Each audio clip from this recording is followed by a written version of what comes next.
You know, sometimes life doesn't need a big change, it just needs a small shift. One tiny habit, one small decision, and suddenly your entire direction changes. Because the truth is, your life doesn't change when the year changes, it changes when your habits do. And I learned this not in a month, not in a year, but in 1 week. Just 7 days, 3 habits, and my life began to feel different. And today, I want to share those 3 habits with you. The ones that didn't just change my schedule, they changed my soul. I remember the first morning I decided to change. It wasn't special. The sky didn't look different. My alarm still rang, my bed still felt warm, and my mind still whispered, just 5 more minutes. But that day, something inside me refused to press snooze. Because I realized, every time I delay my morning, I delay my destiny. So I sat up, stretched, and did something I hadn't done in a long time. I didn't reach for my phone. I didn't check my messages. I didn't open social media. I just sat there quietly. No noise, no rush, no notifications. Just me breathing. And for the first time, I felt how loud my mind had become. Thoughts, worries, plans, expectations, all shouting at once. It was like living inside a crowd. You see, most of us wake up into chaos. Before our feet even touch the ground, we are already reacting to texts, to news, to other people's lives. And then we wonder why our minds feel exhausted before the day even begins. That's when it hit me. I don't need to add peace to my life. I just need to remove noise. So that morning, I decided to sit in silence for 10 minutes. 10 minutes that felt like eternity at first. My mind fought it. It said, this is a waste of time, you have things to do. But I stayed. I breathed in, breathed out, and slowly, something beautiful happened. The thoughts didn't disappear, but they started to slow down. My heartbeat matched my breath.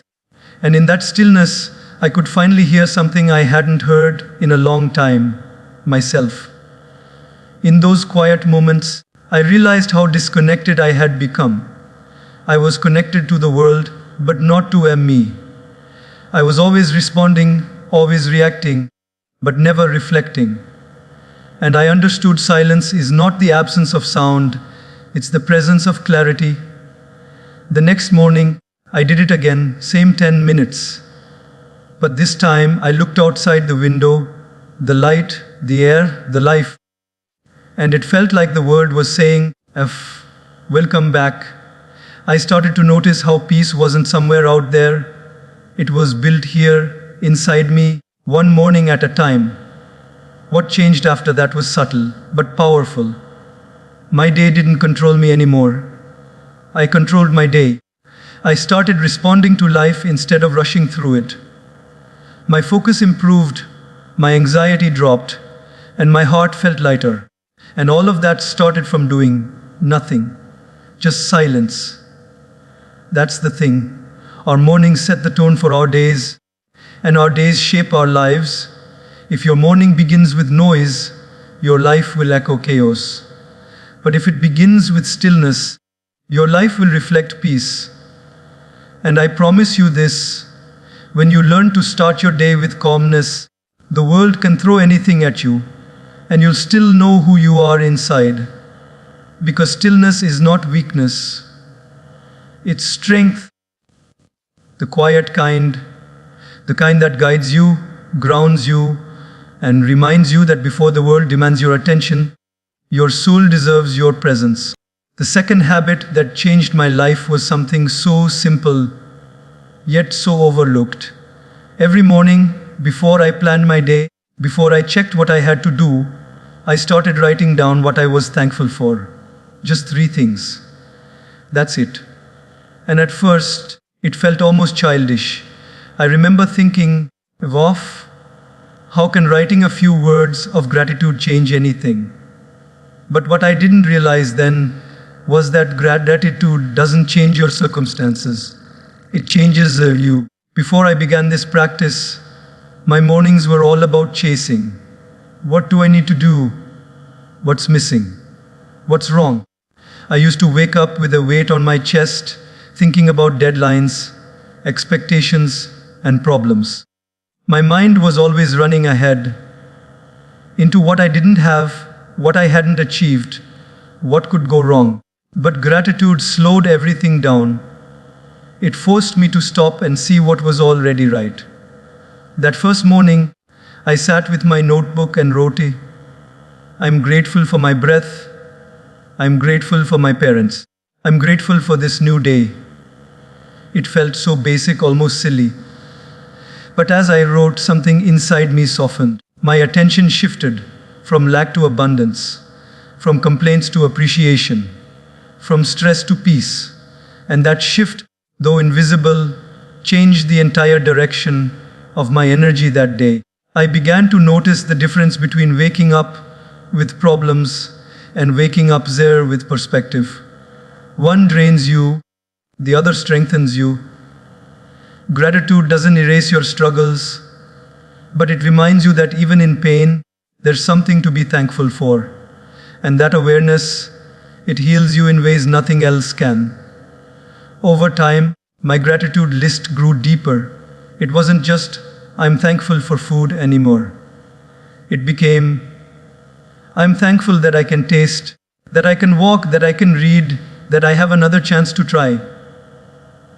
I realized that we take so much for granted until we lose it. We don't appreciate our breath until it's hard to breathe. We don't value peace until we lose it. Gratitude taught me to celebrate the ordinary, because one day the ordinary becomes extraordinary. And here's the beautiful irony. When I started writing my thank you list, my to-do list became easier to handle. My goals didn't feel like pressure anymore, they felt like privilege. Instead of saying, I have to do this, I began saying, I get to do this. The energy behind my actions changed. I worked with joy, not fear. I started the day full, not empty. You see, when you start your morning with gratitude, you stop chasing happiness. You start creating it. Because happiness isn't something you find, it's something you notice. The small moments, the simple blessings, the things you already have but overlook. Gratitude opens your eyes to them. I remember one day I was running late, everything was going wrong, the traffic, the noise, the pressure. But then, from habit, I asked myself, Vef, what can I still be grateful for right now? And instantly, my focus shifted. I realized, I'm alive, I'm learning, I'm growing. And somehow that made all the chaos manageable. Gratitude doesn't make your life perfect. It makes you a present. It brings you back from everything that's missing to everything that's here. It teaches you that peace doesn't come when everything goes right. It comes when you appreciate what's already right. So now, every morning before I touch my phone, before I plan my tasks, I write 3 things I'm grateful for. Some days, it's big things. Some days, it's just the sun, a cup of tea, or the fact that I woke up again. But every single time, it humbles me. It reminds me that I already have enough to be happy. And I realized something powerful. Gratitude is not just an emotion, it's a discipline. Because the more you practice it, the more your brain learns to find the good in everything. Problems will still come, but gratitude will teach you how to face them with grace. Your goals matter, your dreams matter. But before you chase them, learn to thank life for what you already have, because success without gratitude will always feel like failure. But gratitude, even without success, will always feel like peace. The third habit that truly transformed my life was learning before speaking. It sounds simple, but for me, it changed everything, my relationships, my thinking, even the way I saw myself. For the longest time, I was always eager to respond, to prove, to share my opinion. Someone would talk, and before they even finished their sentence, my mind was already preparing what to say next. I wasn't really listening. I was just waiting for my turn to talk. And because of that, I was hearing people, but I wasn't understanding them. One day, during a conversation with a close friend, I caught myself doing it again. They were talking about something painful, and I interrupted, thinking I was helping, thinking my advice would make it better. But I saw the look in their eyes, disappointment. They didn't need answers, they needed presence. That moment hit me deeply. I realized how often we speak to be heard, not to connect, how often we rush to teach when life is trying to teach us. So I made a promise to myself for 1 week. I would listen more and speak less.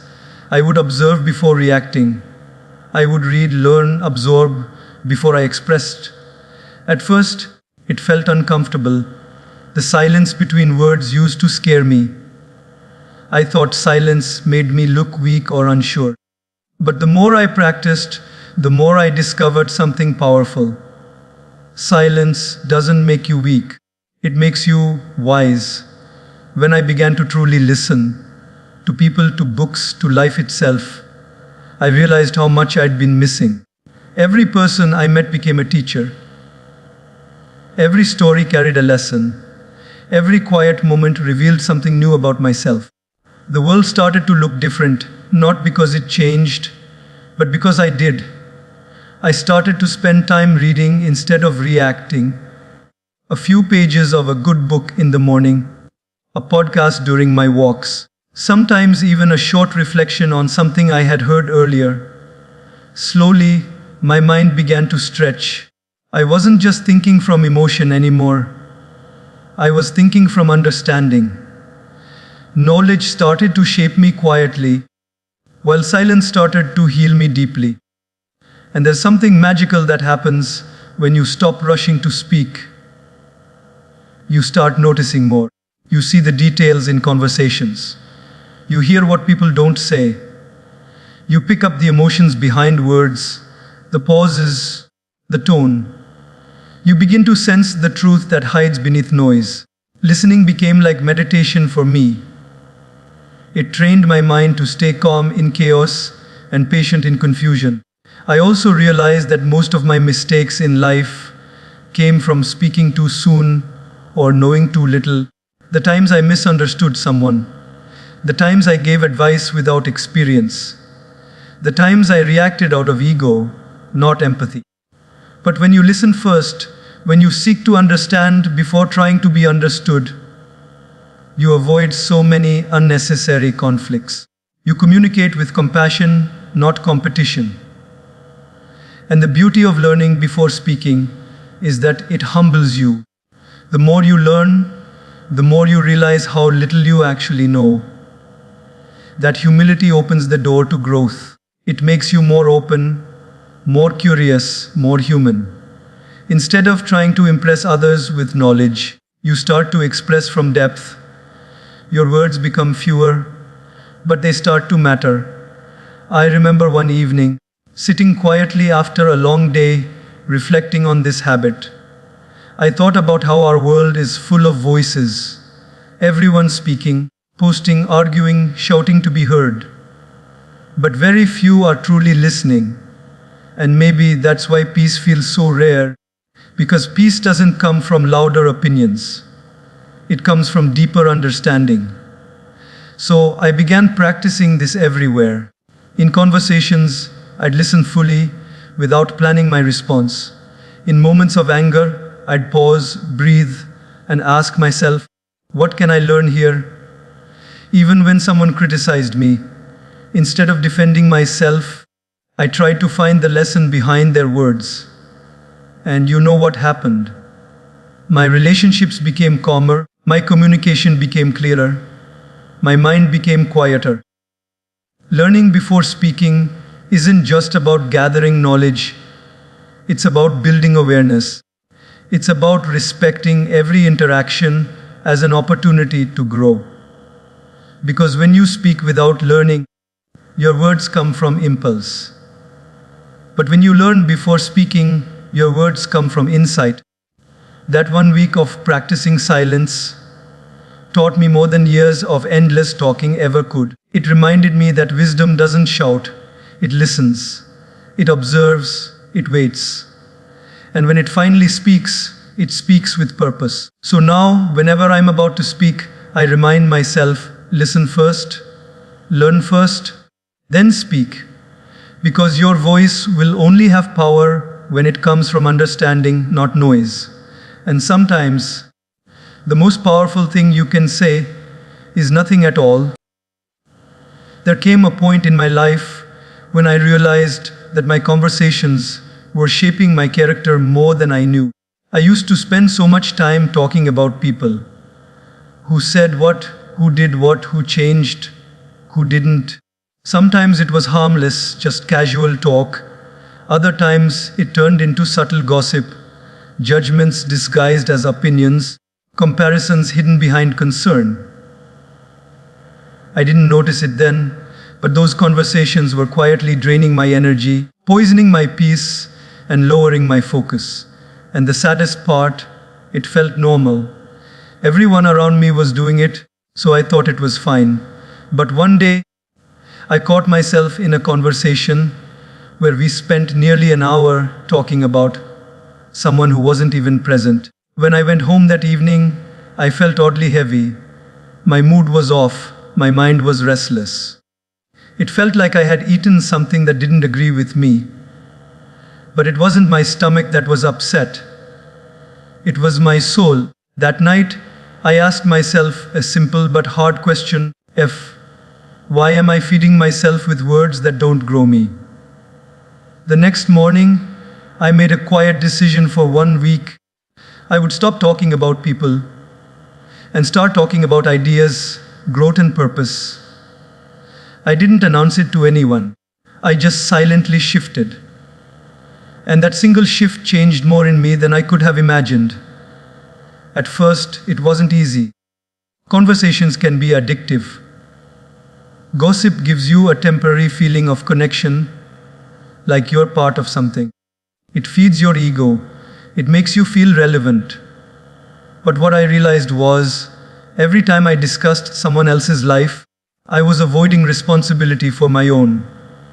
Every time I criticized, I was deflecting from something I needed to fix in me. Gossip was noise that distracted me from growth.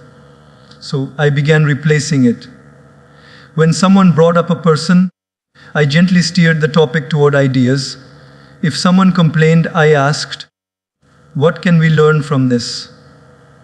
I stopped giving opinions about people I barely knew. And when someone spoke negatively, I practiced silence. It wasn't easy. Silence in a world addicted to judgment feels uncomfortable. But slowly, something within me started to change. My energy shifted. My conversations became lighter, yet more meaningful. I realized that when you stop discussing people, you start discovering yourself. You free up mental space to think about your goals, your dreams, your growth. You stop being a mirror for others' flaws and start being a window for your own improvement. The more I practiced this, the more peace I felt. My mind wasn't buzzing with who said what anymore. I began noticing how gossip not only wastes time, it steals clarity. It fills your heart with unnecessary emotion. It breeds comparison, envy, and insecurity. But when you focus on ideas and solutions instead of people and problems, life starts to feel lighter. You stop reacting and start creating. And something unexpected happened. The moment I stopped gossiping, certain people around me started to drift away. At first, I felt lonely. But then I realized they weren't bad people. They just weren't aligned with where I was growing. You can't surround yourself with conversations that pull others down and expect to rise. If you want to elevate your life, you have to elevate your conversations first. Soon, I started attracting different kinds of people. The ones who talked about dreams, not drama. People who discussed discipline, not others' downfalls. Friends who made me think deeper, not talk louder. And I began to see the pattern. The quality of your conversations determines the quality of your mind. I remember sitting with a mentor one day, sharing how this habit changed me, and he said something I'll never forget. The most intelligent people talk about ideas. The most peaceful people talk about gratitude. The most unhappy people talk about others. That line struck me deeply. Because I realized I had spent years in the wrong category. Not because I was bad, but because I was unaware. It's so easy to fall into the trap of gossip. It feels harmless, even bonding at times. But what we don't realize is that every negative word we speak about someone else leaves a stain on our own peace. Words carry energy. When we speak with bitterness, that energy doesn't stop with the person we talk about. It stays with us. It echoes in our own hearts.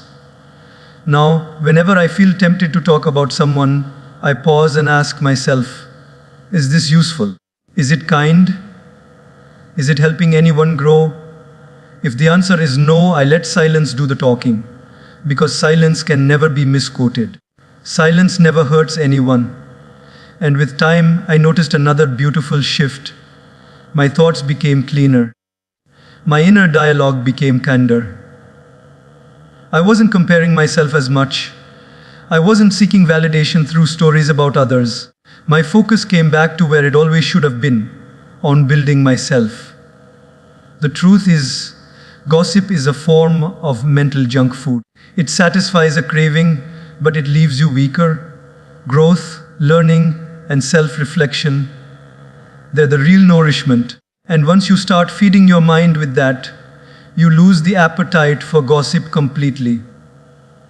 So now, I live by a simple principle. If it doesn't help me grow, I don't give it my energy, because energy is sacred. Words are sacred. Conversations are sacred. And the people who use them wisely build not only their own peace, but also a better world around them. That week of choosing growth over gossip taught me that peace is not found in avoiding people. It's found in mastering your focus. When your words start building rather than breaking, your life begins to rise quietly, beautifully, and powerfully. There's something powerful about ending your day with honesty. Not the kind of honesty you give to others, but the kind you give to yourself. For a long time, I used to collapse into bed at night, scrolling through my phone, letting my mind wander aimlessly through noise.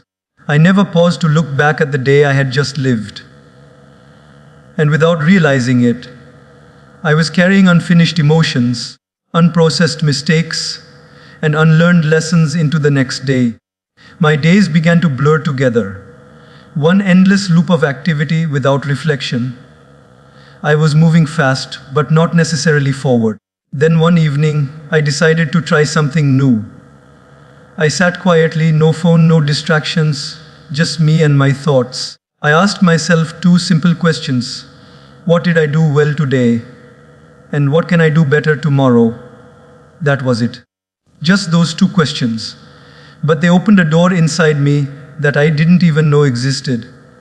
At first, it felt strange. My mind resisted. It said, "You don't have time for this," or "What's the point of thinking about the past?"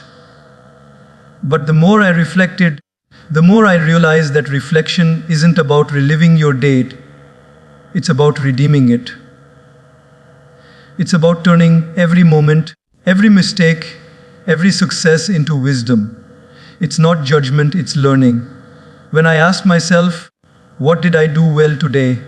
I noticed how easily I dismissed my small wins. The smile I gave a stranger. The patience I showed when I could have reacted.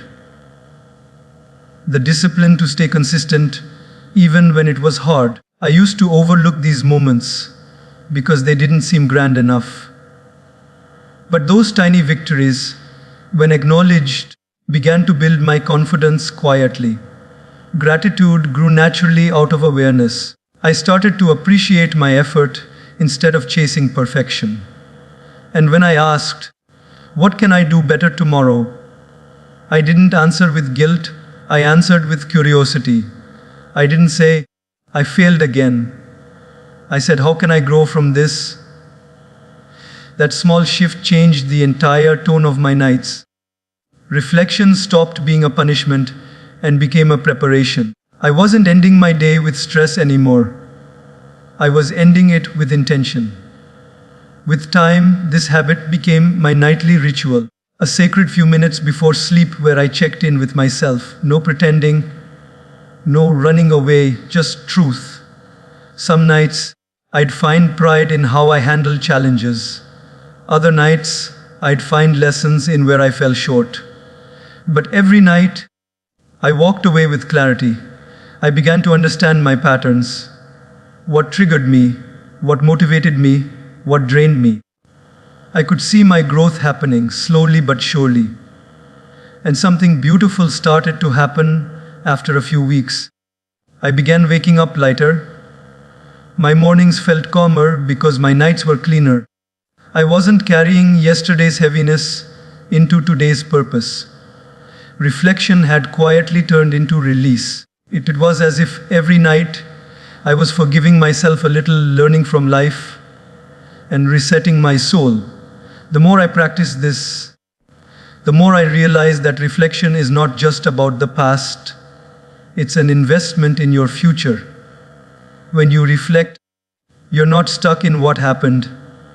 You're understanding how to shape what comes next. You become more aware of who you're becoming. You start making conscious choices instead of running on autopilot. There were nights when reflection made me emotional. When I realized how often I had spoken harshly, or how many moments I had wasted scrolling, or how many chances I had missed to say thank you. But instead of drowning in regret, I learned to convert it into resolve. I would whisper to myself, "Okay, tomorrow I'll do better."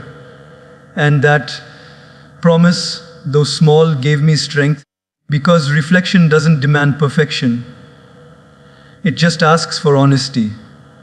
The world constantly teaches us to plan our future, but very few teach us to understand our past, yet both are equally important. Without reflection, you repeat. With reflection, you evolve.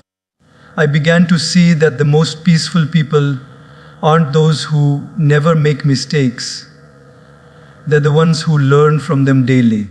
Sometimes, I'd even write down my reflections. A simple journal, nothing fancy. Just a few lines of what I learned that day. Over time, those pages became a map of my growth.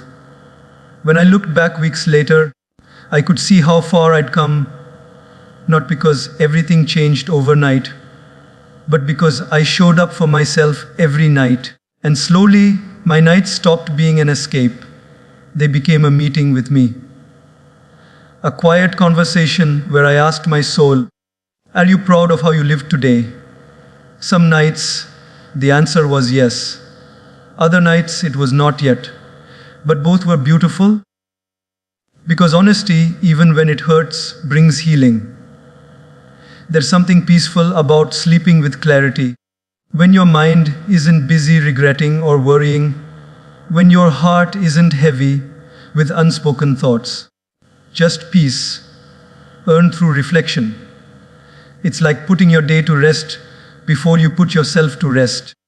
That simple habit, 10 minutes of reflection, taught me that growth doesn't happen in the doing, it happens in the as understanding.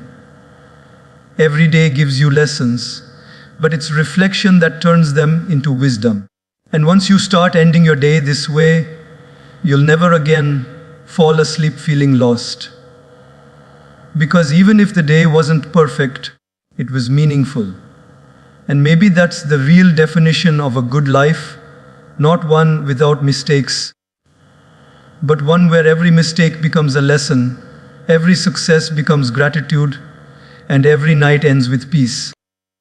I didn't realize how much of my mental energy was being consumed by screens until I stepped away from them. For the longest time, my day began and ended with a device in my hand. My phone was the first thing I touched in the morning and the last thing I saw at night. It felt normal, scrolling through updates, checking messages, replying to notifications. But deep down, I could feel something changing.